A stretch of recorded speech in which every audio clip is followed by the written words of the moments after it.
What does it really take to move from a secure corporate career into building something entirely your own? This is Entrepreneurs in Action. I'm your host, Neville J. McKenzie, and here we explore people who are entrepreneurial in how they work, no matter the situation, no matter the circumstances. Today, you'll hear from Hari Pudipeddi, a health tech professional turned founder who's bridging India and Australia, shaping ideas around bootstrapping, rural innovation, and the real future of AI. His story shows what's possible when vision meets persistence.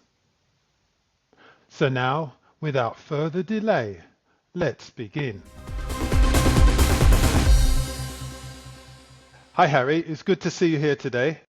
Same here. So let's start off with you introducing yourself and some of your background. So, Neville, I've been a seasoned health tech professional. I did my graduation and master's in computer science, and then I went and did my master's in general management, the 1 year program in India. But predominantly, I spent time with a company called Cerner, about 12 years of my career. 12 and a half years of my career where when they were I was one of the first 10 guys they recruited in India in 2004, and I was with them till 2016 sort of end. And that's when my entrepreneurial bug came in and I jumped in to become an entrepreneur. Built a co-working SaaS, had a couple of clients, then we exited that business model because something was telling us we are not going to make it big in that kind. I mean, we have fantastic platforms today. Nextdoor, Kobo, they're all doing amazing well, but somehow we didn't feel that the idea we had and the way we wanted to bring it up will not match given the Indian circumstances. And 2019 is when we exited the co-working space and we moved into prop tech space. So that's one thing. Now we have a team and I do product strategy and the product aspect for Haplo. For the last 3-4 years, I've been doing fractional product strategy for quite a few companies. And given the scale of entrepreneurs, to just ensure that people know that I understand the operations at the APAC level. The company is incorporated in Australia, and I shuttle between Melbourne and Bangalore every quarter, spending quality time there and here so that I have enough avenues to meet new people and look at new business models and things like that. So that's been pretty much my life, 25 years now. My strength areas, if you ask me, are product strategy, product go-to-market, translating a problem into a solution. So that's where my strength comes in. Yeah, I mean, I teach in few universities and few institutes on the same subject, and I try to run a YouTube channel, but predominantly nowadays I focus more on podcasts where I talk to people who are bootstrapping and building it rather than raising funds so that it can relate to a lot more people. So that's been pretty much my journey in a gist of where I come from. Oh, that's interesting because you've brought up some points that I didn't know about. So, and as entrepreneurship is very important now. You brought up the bootstrapping Correct. element. So Correct. can you just give me a bit more on that? Because I think for our audience, entrepreneurs, bootstrapping is very important. Absolutely, Neville. See, there are two aspects to bootstrapping. One, you are, unlike me, I have been a seasoned corporate guy for 16 years, and I quit and I put in my savings into, bootstrapping my company. But many people might not have the luxury of doing that because of various commitments and everything. But when I was starting up, I was very clear I didn't want to have any loans and didn't want to have any EMIs on my head. So I sold my house, moved into a rented place, and so the cost is a little bit more lesser. And the car I had, I finished up yeah, I mean, the loan, so I didn't have anything to pay for. So pretty much I started on a blank slate. But what I realize is today, if you ask anybody if they want to quit the job and jump into full-time entrepreneurship and put in their money, many people might not want to do it because of the uncertainties and things like that. But as an entrepreneur, if you don't believe in your idea and if you don't invest in your idea, for me, it's like you don't want to send your kid to the best school because you don't for various reasons. If you don't trust your kid, there's nothing else anybody can do. So, and when I look at students who are graduating, they have no commitments, but they can still jump into entrepreneurship and bootstrap, but they get caught up with the societal pressures of, I need to make my living, my friends are earning, I need to buy a house, I need to do this, I need to do that. But one thing sets apart, Neville, is if you have the idea clarity, if you trust your instincts, right? I would say don't put in all your money. So my money came and gave me a runway of about 7 years, right? Whatever savings I had.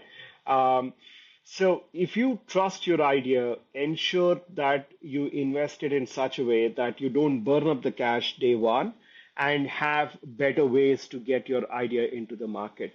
Things have changed in the last 7 years. Now you can do MVP and get into the market without even spending a lot of money by vibe coding tools or whatever, which I'm not a huge fan, by the way, will come there. But you still have an avenue to design your product, take it to the customer, talk to them, and see if they want to use your solution, come back. So that's how you can intelligently bootstrap and be very, very. And now, government in India, government in Australia are doing a lot of things otherwise to help bootstrap entrepreneurs. They give you grants, you can make use of them and help build. But you have to be frugal about using the grants and how you build it because it's not huge amount just to give you the helping hand, right? Without you running into loans. So you have a lot of opportunities, but one of the common thing I encounter, 8 out of 10 startups I talk to are either waiting for a grant to come or they are looking at, I have an idea, I will raise a seed fund. Money is not so easy, even seed fund these days, until unless you have a solution which is working, nobody would want to invest in you. So people have to be wary about that and do the hard work prior to even thinking about raising a fund. So you recommend that the entrepreneur uh, solidifies their idea before before looking for money. Correct. Because Yeah. these days nobody is giving money. See, even if I come to you, see, I don't know you, you don't know me, and I walk in one day and I say, Neville, I have an idea. I need 100,000 pounds. Can you invest in me? The first question you'll ask me is, Hari, who are your customers? Who are using your solutions, right? It's not that money is free for you. You are an investor, right? You need to see a working model before you put in the money, right? So entrepreneurs need to be very, very clear on that in terms of raising money. Nobody is putting in money. Gone are the days. This was happening in early 2000s where you have an idea, people write a check, but all those days are gone. You mentioned Australia and India there. So, and you work between both. So can you just go through the process in India? give me a high level process in India and then a high level process in Australia and any differences between the two. No, predominantly, I would say there are no differences in you applying for a fund or applying for a grant or things like that. In India, it's the same. You have an idea, you design your business plan or bring out your business plan. You can apply to the government of India funds. I mean, there are many universities which are ancillaries, which you can apply through them, or you can directly apply through them. And your idea gets shortlisted. You will be, given the money. It's pretty much the similar thing in Australia too, but it works state-wise. Victoria, Queensland, it works state-wise, and they have their funds, and they also have their channels through which they invest or give the grants to the startups. But I think pretty much both the countries have one rule in common, which is like your grant money, you can't give it, you can't send it outside your country, which is a fair ask because the government is giving you money to create more employment, right? And I can't say, hey, Neville will do my logo design. I'll send the money to him, where Neville doesn't live in India, right? So I'm trying to create, I mean, the government is trying to help create more employment so that there's more economic impact. It's the same thing in Australia too. So that's the reason I have my company incorporated in Australia and also in India. But yeah, pretty much that's how the process works anywhere. And these days, I want to add one more point. These days, many universities are also having their incubation centers through which you can, get more grants or get connected to more people to raise your seed fund and things like that. Yeah, that's interesting. So, are there any specialist areas in India and Australia that are that the governments focus on? What would they be? Yeah. In India right now, the predominant focus, as it's shifting, deep tech is something what the government looks at, deep tech, AI, ML. But the larger portion goes towards rural tech because, as you know, India is a huge country with a rural population. It used to be 80-20 split, but now I think it's changing. The demographics are changing. More and more people are migrating to bigger cities, and also the socio-economic factors are enhancing the quality of life. So I would say the split is now at about 70-30 in terms of population. 70% is still in the rural side, and 30% is in the cities, towns, and the metropolitan areas. Rural tech is something what the government focuses here a lot more. They call it rural cyclic economies, where you can, if you can help create cyclic economies within a particular region, you will be highlighted a lot more. And I work with a couple of rural tech startups, and I'm very impressed to see quite a few people thinking about solving simple problems from the rural side, be it agriculture, be it e-commerce, be it food tech. A lot of in that area, there are a lot of things which are changing. What is cyclic tech? So I've never heard that. So, rural cyclic economies, RCEs, they're called. So, basically, this term is nothing new, Neville. It's a very old term, but recently being used more. So, what happened is over the last 2 decades, when the cities became pretty bigger and bigger. Now, I mean, I'll take a example of London itself. So you live in the suburbs, right? Now, when you live in the suburbs, for everything, you don't need to come into the city, right? You have a hospital, you have a school, you have a church, you have, I mean, grocery stores, you have medical stores, you have everything there. So you need not come out. So if you look at it from a smaller scale, in India especially, uh, there are many places even today where access to a basic hospital is still a little farther away. Now, why that is happening is because people don't want to go and set up there because there are no revenue generation models or whatever the reasons can be. But if your idea is helping support establish these rural cyclic economies where the student graduates from a local college, goes into self-employment, building something of his or her own, right? It can be a small thing like a saloon or a motor repair shop, right? It can be anything, self-employment. So you get trained in that particular technology. You start the business there, and you are employing one or two people. So what you are seeing is the brain drain is not happening, employment is created, and something good is happening. And when the money is there, the money is spent around for buying groceries from a local store, right? And the money Yeah. is still sticking in that economy, right? Yeah. So you do, so that's predominantly making economies self-sustainable. Yeah. These are rural cyclic economies, what they call. And this is not a new concept. It's been pretty much decades old concept. But nowadays, you are seeing a lot more people trying to operate in that way. And not one person can create it. It has to be a group of people. As you know, I mean, we can't have a multi-specialty hospital in every village in India.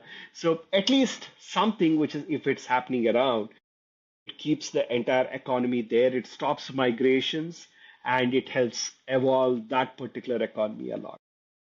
Yeah. I mean, that that to me makes me think about the bigger scale where you have tech companies, the big Correct. tech companies, we won't mention any by name, and they're actually taking through their activities, they take money out of cities and countries, Correct. um, which which then puts those countries under pressure because they're losing money. So, do you think that's a concept that could be expanded to nations almost? Because big tech is doing the opposite. Uh, it's a very good point, but I would say you might not apply directly to a particular country or a nation. The reason being, I mean, this is the famous case study of. I'm talking it about as a case study, but not about politics. If you look at America, um, the it created an aspirational ecosystem like how Apple does, right? Carrying an Apple phone is always a, I mean, even though in reality we know that the Samsung phone costs you more than an Apple phone, but if you carry a Samsung Fold, nobody looks at you. But if you carry an iPhone, people look at you. It's psychologically stemming from that thought process. So America, decades ago, created that ecosystem where they focused on having the best of the education minds or the best of the education systems. So it became aspirational for people. Now, that's the aspiration what they banked on. If you remove all of that piece as an equation, just imagine where America would be. Nobody would even talk about it. It might just be a holiday destination like a Hawaii. You just go lay on the beaches of San Francisco and come back. That's about it. Nothing more than that, right? If you've been to America, I mean, if you have seen America, then we know there's nothing out there which is a lot more attractive than many other countries which can offer. Keeping that aside, so it created that aspirational ecosystem. It brought in people. Now, what those people did came out with amazing ideas. Now, when they created those amazing ideas, the whole ecosystem began to strengthen, right? And now, if you pick out all the good ideas from there and say you go back to your nation and do that, it might not make sense. So I would say from a technology standpoint, the large organizations now decentralizing their operations and looking at it from a, a country perspective. I mean, as we talk, UK has been pushing all the companies to have their data in UK boundaries itself, and they want to be monitoring it and they want to know what people are doing or how things are happening and things like that. If you This is something new, right, which is they're asking it recently, but if you look at it from a healthcare standpoint, UK was the first country almost, it will be in the top three countries which said my health data, NHS when it was created, my health data will never be outside the physical boundaries of United Kingdom. Right now, every other country is also realizing the value of this data being in the physical boundaries of their location, and they're wanting the companies to come and set it up there. So large organizations are also decentralizing their technology to help with the local aspects. So in a way it works, in a way it doesn't work, because the mothership is always somewhere else and the whole derivation comes from there. I mean, if you look at Apple today, Apple manufactures its iPhones in India, right? It manufactures in China. So they have their local ecosystem, but still the mothership is based back in the US. Yeah. Okay. And so do you know what the relationship with Singapore is? Because Singapore is quite an unusual economy. So could you explain how Singapore operates on that level? I didn't spend a lot of time with Singapore, but Singapore, um, uh, quite honestly, Singapore is like smaller than the city of Bangalore itself, Yeah. right? Where it's population wise and the physical dimensions wise, it's smaller. I think it was their visionary thought of I quite honestly I didn't get into a lot of intricacies, but their free trade agreements or their trade agreements, they're structured from the beginning because they knew their limitations. They can't have agriculture, they can't have manufacturing, they can't have a lot of things within the city because it's a small place, right? So they had these agreements with various countries from the beginning, and that's how they thrived, and they focused on becoming the financial capital. So they gave subsidies for companies to set up their operations in Singapore and give them a lot more convenience to do business, in terms of taxation, in terms of rules and regulations and things like that, the regulatory authorities. So that made Singapore thrive. So more people, more money flowing in, more things going around. That's what helped them thrive. And I don't think any one of us can copy their model because that's a very unique business model again. Yeah. All right. I just realized we got distracted. You gave the example for India with the rural cyclic Ah, tech. ah. Um, and can you just give us some more background into Australia, how Australia operates? Australia, as far as I've noticed, Neville, they have their unique prepositions. They're an agricultural country. Their farmlands are huge. I mean, they're almost twice the size of India, if I'm not wrong. America is three and a half times the size of India, and Melbourne is twice. I mean, Australia is twice the size. But fortunately or unfortunately for them, the habitable land is only 5 to 10%. So they have their own challenges, but still, what I love about Australia and what I like about the thought process of people there is they are not running behind things should happen today, right? They accept the lifestyle. Very unfortunate. We'll try to look at, I mean, many European countries are also thinking the same way, right? It's unfortunate that, I mean, we look at America as the thing which is happening and we have to follow them, but it's not required. The life is running at a normal pace. What I like about Australia, what I have noticed in the last 2 years, where I've been closely, I mean, speaking to people, attending events, and things like that, uh, they look at solutions little uniquely, which I have not, which I have not noticed from other side. When I say that, you can ask me, Hari, what do you mean by unique? So Yeah, I was gonna. so, if you look at the kind of ideas which come from the Bay Area, they're more forward thinking and solving an imaginary problem, right? They go in that direction, right? We have not touched the topic, but if you look at the whole concept of AI, how did they get there is because it was a natural progression. They had so much of data. How do we tame the data to use it to our benefit? How can we read more information about people, their trends, their thought process, and things like that? And they started using it, and the first model of ChatGPT was built, right?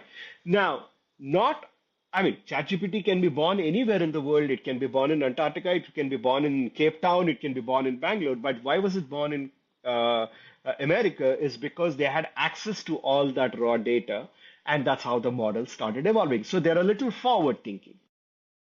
When you look at an economy like India, we tend to look at how the West is solving a particular problem, and we tend to Indianize the solution. That's one way. But I have to give you a contrary, because if anybody, or I'm sure your listeners from India will hold me accountable. But there are fast forward thinking solutions which came from India. The two latest and the biggest hits across the world are the UPI, the Unified Payment Interface, which became quite famous. And the second one is DigiYatra, which is like you don't need a boarding card. If you're traveling within India and you're an Indian citizen, you don't need a boarding card anymore. It's just your face, Okay. right? Yeah. Right. So you have an app called DigiYatra. You download it. Once you online check in it, you are just upload it onto your app and you scan your face and you're done. You go to the airport, show your face, you walk in. Go to the security, show your face, and you walk in. You're done. Even at the boarding, it's the same thing, right? Yes, Singapore airport had that before and all that stuff, but at a scale what as in India implemented, nobody in the world could implement. Even America could not implement. They being the number one airline place in the world, because predominantly they use aircraft and not trains or buses. Even America couldn't implement that. So UPI and DigiYatra are two classic examples which are coming from, or which are stemming from, ideas which can be solved at a forward thinking level, but at a ground thinking level. Now, that's where I came from. When you look at a futuristic idea, the West leads it still. How the technology will look at in the next decade or so, or the next 20 years. But if you look at the remaining parts of the world, we are at our own pace. We will solve our local problems.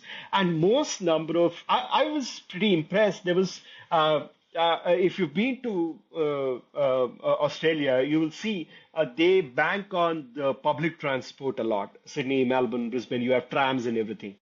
So there was two students I was talking to. They were solving a problem for physically challenged. I mean, in a country like, I mean, we tend to think it's a forward-thinking society, but they still have challenges. For example, they have, I mean, tram app will show everything, but these guys developed something which is quite unique for physically challenged people to board and alight a tram, right? So it's a very small, minute thing, but I really liked it because they were looking at the minuscule of the problem. They were not looking at, hey, how can I scale this? How can it become $1 million company? How can it become $1 billion company? Right? And these two students were from India actually, right? I said, guys, why are you not looking to solve it in India? They said, how do you know what? In India, we have these challenges, so I don't think we can solve it for India, which is very fair enough. Their reasoning was very fair, but I really liked how localized solutions they are building, right? The same applies to Vietnam, Cambodia, Thailand. They're more focused on the local problem solving. India is also solving locally. But unfortunately, what the media covers is, the big things and we forget the small things. India is solving a lot of problems at a granular and a local level. So do you think that is a generational thing? Because you mentioned that they were students, and some views are that the different generations have different ways of solving problems, of looking at problems uh, from each other. So do you think that that's something that's going to continue? For me, one of the most important which plays a role is the ability to look at problems at a granular level. Not every company, I still remember, I have a professional coach, and once I was talking to him about something, and I said, I want to make this company, I want to take it to, IPO and all the stuff. He said, Hari, why are you running? Solve the small piece. big piece comes and falls in place. So when your foundations are very strong, when you can solve at a granular level, the big pieces are easier to put together, right?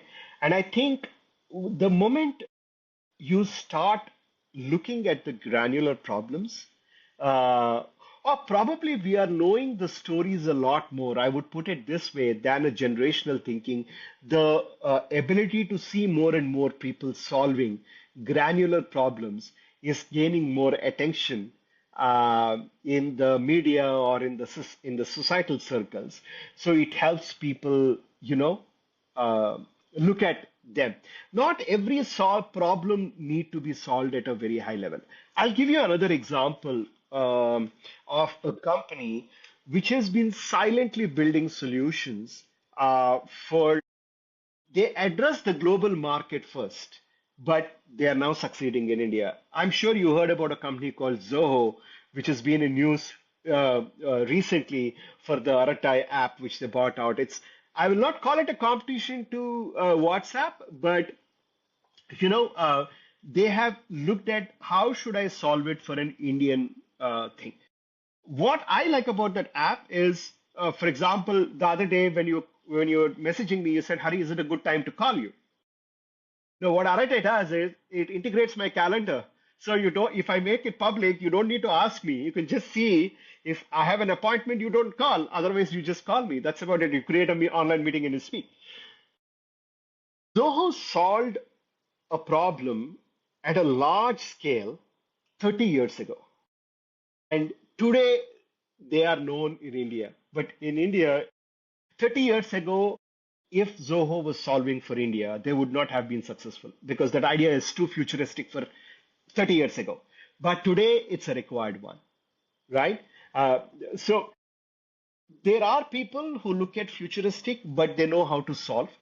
But the problem is, when I talk to people, most of them are futuristic. That's the problem, right? You're assuming the problem. You're not looking at I was talking to an entrepreneur about 2, 3 weeks ago.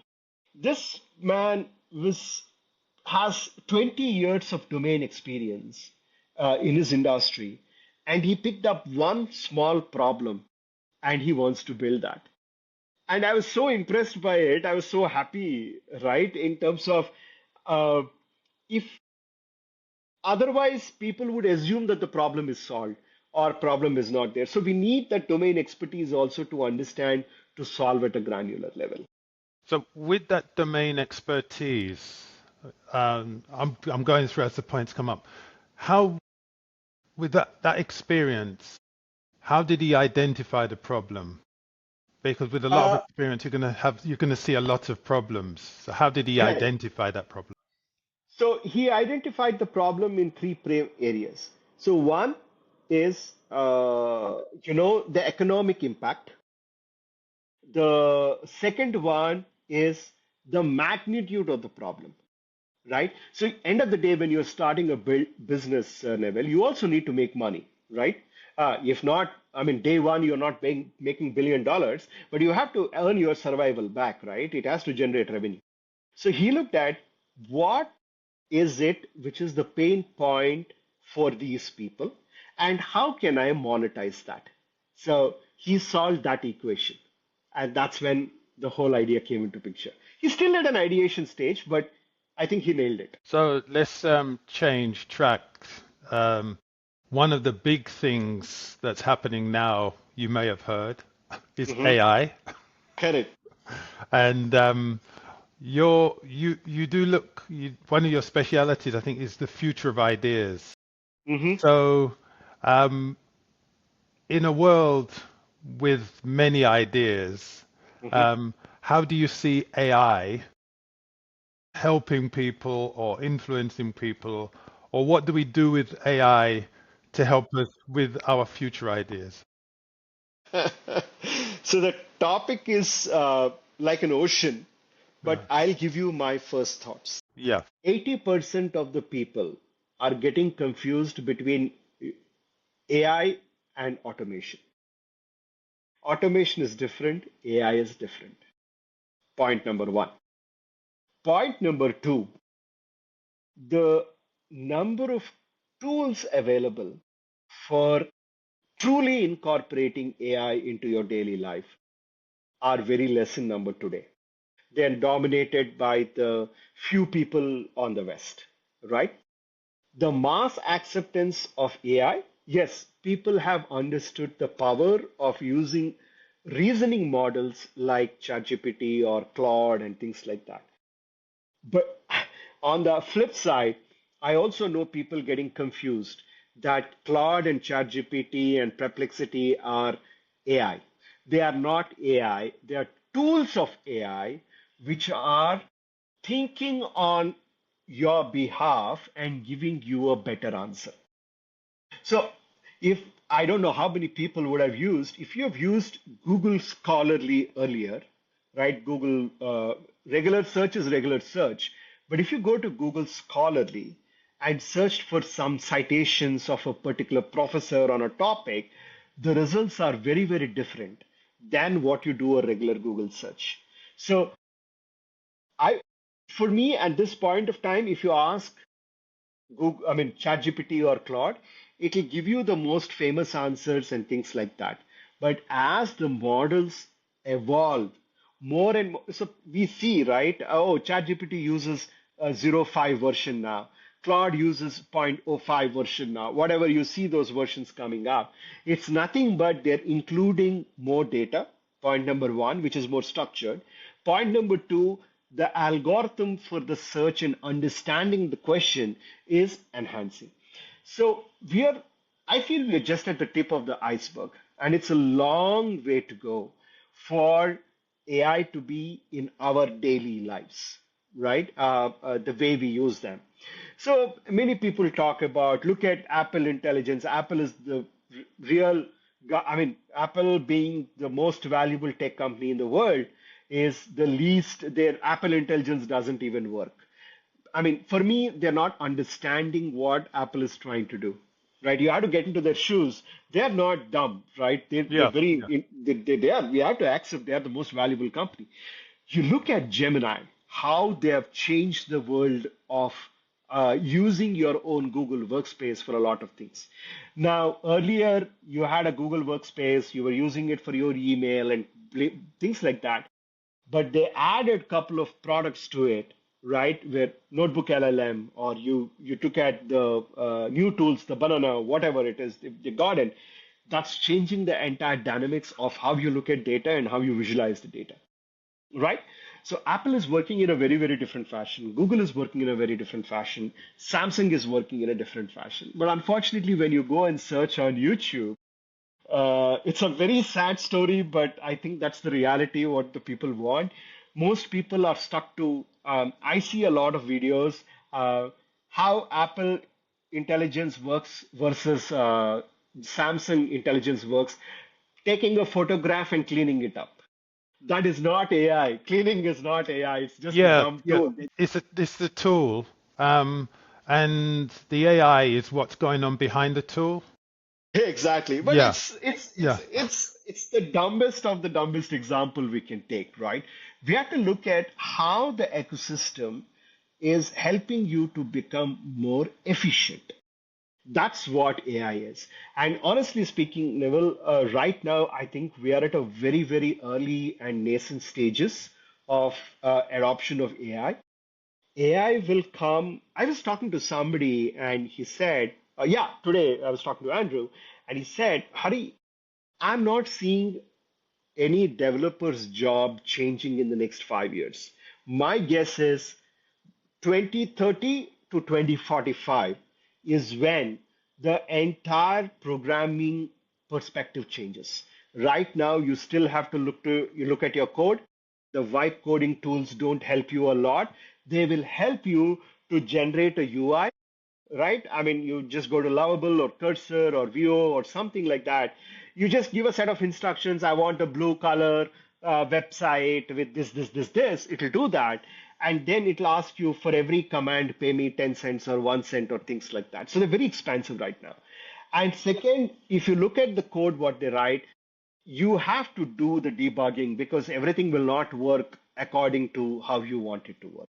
So these all evolutions will take some time. It's not like switch on, switch off.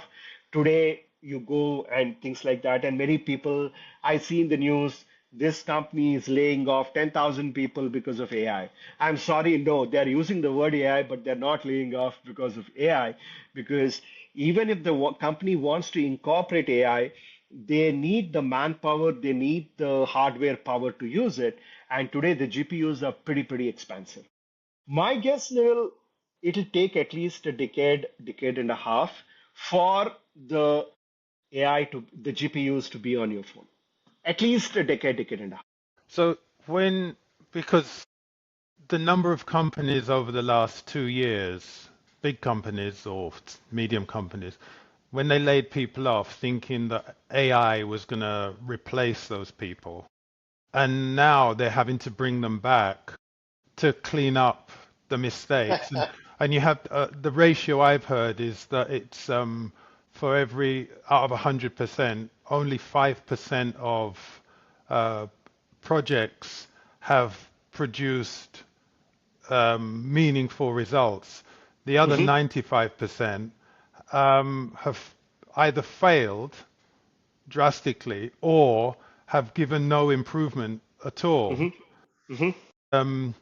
So companies now, I think, are getting cold feet on this new technology, which is according what's the curve? Is it the Gartner curve where it rises rapidly, Correct. And peaks, and then right. drops, and then Correct. comes up again? I've forgotten the name of it. And the question now is, where are we on that cycle? Where are we on that We are, cycle? In your I opinion, would, where do you think we are? we are still at the beginning of the graph. We are Beginning. not, yeah, yeah, We're not. we We are at the haven't beginning. peaked. Okay. All right. We haven't Peaking peaked. is long way to go. Peaking Yeah. is long way to go. Okay. Peaking is very long way to go. We are just at the beginning. The the thing for me, Neville, is that Pareto principle, right? 80% of the work is done by 20% of the people, right? So if you look at that, the everybody want to catch up on the whole aspect of AI. Today, people think that if you don't have AI in your business plan, no investor will fund you. But I know investors who, if they see the word AI, they'll kick your business plan out Really? because yeah, because they know that they, the moment they see AI, you know what is coming up in front of their eyes? The cost of GPUs, the cost Ah. of server space.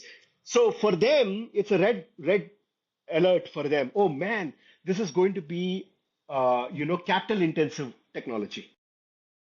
And not every investor might be can be a Vinod Khosla or anybody who will write a $500 million check. Not everybody is like that. There are micro investors who are happy to invest up to 150,000 dollars, pounds, whatever it is. Those number of people, those investors are 99 in 100, and one guy can invest up to $1 million. So you should target the 99 people who are willing to give you the 100,000 to build your solution.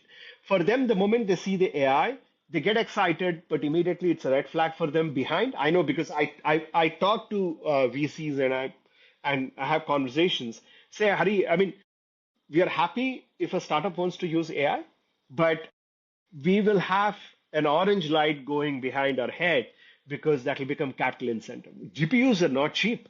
And it's not like AWS server credits your people are giving left, right, center. No, GPU credits are very heavy. Yeah. So it's that. So you mentioned that if a company's using AI, it would be Uh-huh. dependent on how they're using it. Are they using it to create efficiencies, or are they using it to compete against the big AI companies? Is that the difference? Or Uh, Predominant small, medium enterprises don't want to compete with the big companies. They're very happy doing what they want, yeah, right? But how do you want to utilize the AI yeah, to help reduce a particular task time, right? So that's what is the focus. rather than competing. Competing with big guys will be like creating your own models. Yeah, Today, that's to yeah, get, yeah, yeah, yeah. to create models, not, I mean, unless until a university is very heavily funded, they can't do a lot of AI research because the GPU space is very expensive today, right? And unfortunately, again, what I see is 80% of the people don't understand that. They think, oh, the website is there, you can just go ahead and use that. What you're not realizing it, the website is using some GPU space and it's charging you a bomb. Uh, I'll give you a live example. This is the best example I can give you. So on my phone, for quite some time, I keep getting an ad. I don't know if you got it. Get Martin. Have you heard this app? No, no, I haven't. Okay, so if you have an iPhone, I don't know if they're targeting me because I keep searching on AI tools, or is it generally they're doing? I keep getting this ad called Get Martin on my Insta feed. Okay, one day I said, let me try. Okay, so I went in. It said, oh, what? Get Martin or Smart Martin or something like that.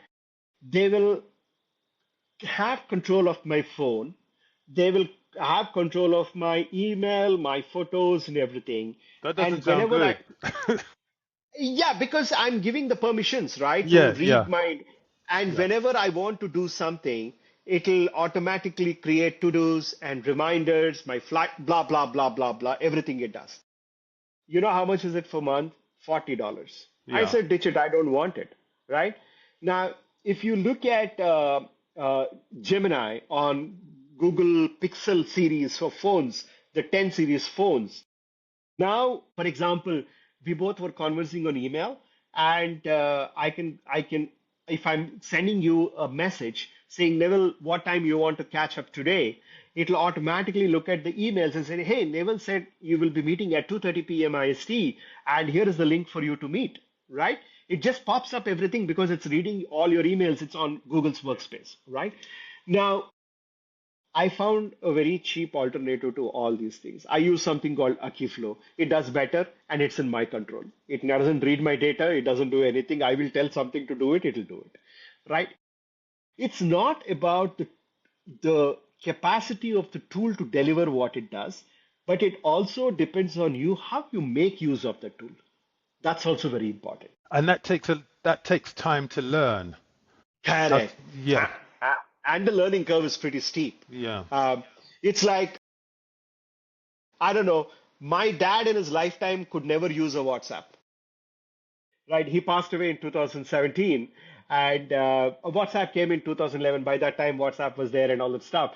I got him a smartphone. I said, Dad, I installed WhatsApp. For me, next time when I call anywhere in the world, it's free. You pick it up. If you want, call me at home. Otherwise, don't call me. Yeah, Done. yeah, So I used to call him at home, yeah, right? So it'll take time for people to understand AI. yeah. All right. Gosh, we've done that's 50 minutes. I know. Yeah. Um, I don't know if there's anything else you'd like to talk about because we've touched on a lot of things. And You we've talked about the future of ideas. Probably I'll end my thought with the future of ideas and what kind of problems we are solving. See, one thing, Neville, for me, I'm very clear. There are no new problems in this world to be solved, right? It's only the process enhancements you keep doing, right? There is no new way of ticketing, airline ticketing is going to come. It's the same one.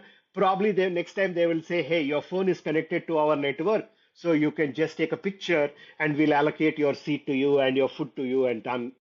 That's all. It's a process and innovation.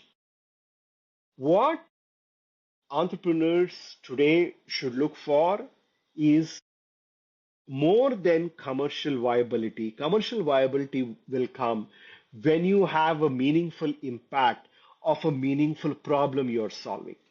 Otherwise, the commercial viability, even though it has, I know a lot of futuristic ideas which are like valued at millions of dollars today, right? They will all crash. Because if you don't make it more commercially viable, the high paying customers will not stick to you for a long time. And there'll be other people who are coming and taking away your idea or simplifying it even more further. So I think entrepreneurs today should look at that whole aspect of meaningful problem solution. And remember, every idea is a blue ocean strategy. So you need to figure out what is your uniqueness and you need to communicate what you need to do. So that's where the future of ideas lies for me, if you ask me. Yeah. Okay, Hari, thanks for that summary. Anytime. We deviated a lot from where we planned to go, but I became very interested because I'm sort of looking at this myself, and maybe we'll have to have another conversation, or maybe even a series of conversations Absolutely. To drill down more into some of these ideas as I get feedback. Absolutely. Yeah. Absolutely. I've been talking to a lot of people from different areas: branding, sales, marketing, finance, security, all these areas, and are trying to understand how AI is impacting their line of business. And everybody had the same answer. Hari, it's a long way to go. Okay. Can you just tell me how people can get in touch with you? My website, studionavaka.com, or I'm on LinkedIn, linkedin.com/HarinathPV. I'm pretty much active both on my number and my email and my LinkedIn. Yeah. Okay. Thanks for that, Hari. And we'll keep in touch. Absolutely, sir. Thank you so much for having me. All right. Thanks. Bye-bye. Bye-bye. Hari's journey reminds us that entrepreneurship isn't just about chasing funding. It's about solving meaningful problems with clarity, courage, and commitment. From bootstrapping his first venture to exploring how AI can drive innovation. He's shown that progress begins when you trust your instincts and take that first step. Thanks for listening to Entrepreneurs in Action. If you enjoyed today's conversation, subscribe and leave a review on your favorite podcast platform. Visit asiabizstories.com to connect, share, or support the show. And join me next time as we meet another entrepreneur turning bold ideas into real-world impact. This brings us to the end of this episode of Asia Biz Stories, Entrepreneurs in Action. Now we need you to hit the subscribe button and head over to asiabizstories.com for more great information on how to take your inspiration and turn it into action. Thanks again, and we look forward to having you join us next time on Asia Biz Stories, Entrepreneurs in Action.